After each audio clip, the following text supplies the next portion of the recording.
an interesting piece of negative fallout from this whole sanctuary city fallout. I mean, we could, people can discuss whether that's a good thing or a bad thing, but I think in this situation we're talking about, I think it emboldens people to feel a sense of entitlement that it's like they have a free ticket to take the laws in their own hands and like I said, embolden people to get out of hand and turn their communities into a war zone, which is sad. It very much is, but again, in Los Angeles, we've seen that type of thing before.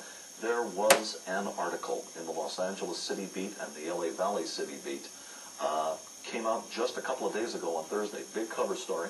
It should still be on the news racks, and it's all about how many of the street gangs, which are largely populated with illegal aliens, they are now making a point of attempting to ethnically cleanse certain neighborhoods, meaning places where you have large African American populations. People who are black, who hear the sound of my voice right now, they know that in many areas of Los Angeles there are places they can't go because there are illegal alien gang members who have got specific orders to try to flush blacks out of those neighborhoods, and that involves killing. No better example of that than Cheryl Green, who was killed a couple of months ago in the Harbor Gateway neighborhood. Wow. I'd heard on the internet that there was rumblings in that direction, and boy, if that's not racist, I don't know what is.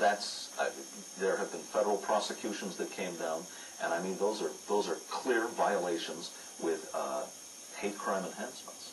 Wow, that's federal. That's federal getting involved, which is, if we could which is a relief. Yeah. I'm just thinking, if we could get more federal participation in some of these matters, it seems to be ramping up a little bit. But like we were having a discussion in the green room about this too. I was worried about it. It seems to be increasing, but the question is this window dressing for the upcoming political campaign?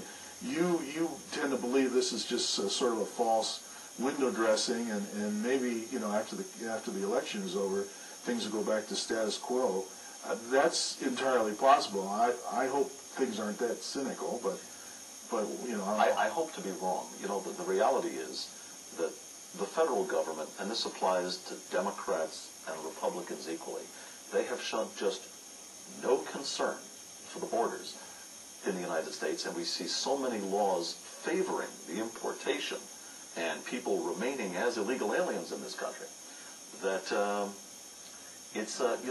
there's good cause to be skeptical, but I certainly hope there's room for optimism. Well, yeah, I don't know. Sometimes I'm a little Pollyannish when it comes to some of these things, but that's one of the reasons why this topic holds a lot of interest for me, because I keep hoping that there's going to be some progress made on it, and not false progress or phony progress, but some real progress. But people out there, give us a call. I mean, this is a very big topic. I'm sure there's a lot of people out there that are just either nodding their heads in agreement watching the show, or they're grinding their teeth and waving their fists at the tube here. So, give us a call, and we're open for all points of view. But I was just thinking about you mentioned the gang member problem. I mean, when I started doing some research on gang member statistics, ICE statistics, FBI statistics, and we're always, the jails are overcrowded, the courts are overcrowded. There's so many flaws in that system, and everything I've seen is like, one out of two gang member is illegal. He shouldn't even be here. And when he's here, he's causing all kinds of problems. When you talk about just the statistics, never mind the human cost, never mind the law enforcement cost, but we're talking about finances. I mean, in Los Angeles alone, the presence of illegal aliens and their offspring costs Los Angelenos billions in tax money. And this is not my opinion. This is Mike Antonovich, right, the local political figure. It's unfair for taxpayers. It is really unfair for anyone who has a family member or a neighbor or a friend or a loved one who is harmed.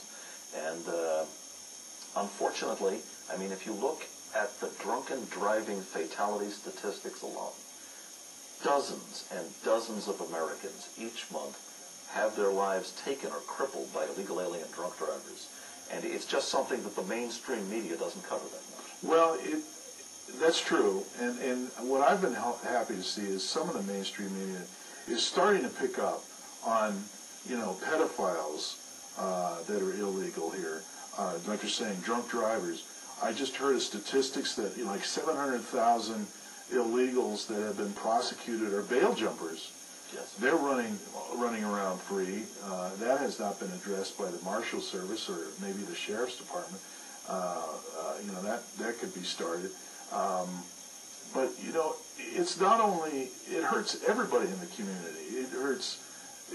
I was reading some of the polls about some of the Hispanic communities. They don't like this going on. They hate it. No, you and I have seen that simply from some of the members of the groups with which we have interacted. I mean, there are lots of Hispanic Americans who are just outraged, as well they should be, because it's not a race issue. Right. It's an American sovereignty issue. It's a law and order issue. For anyone who wants any information about Hispanics who are well organized in trying to stop the illegal immigration problem, you can go on to Google or Yahoo and simply look up the name of the group, You Don't Speak for Me. They're well organized in Arizona, California, and Nevada. And You Don't Speak for Me, I think, I spoke to one woman when I was in Phoenix a couple months ago. They have a membership over 5,000 people. Right.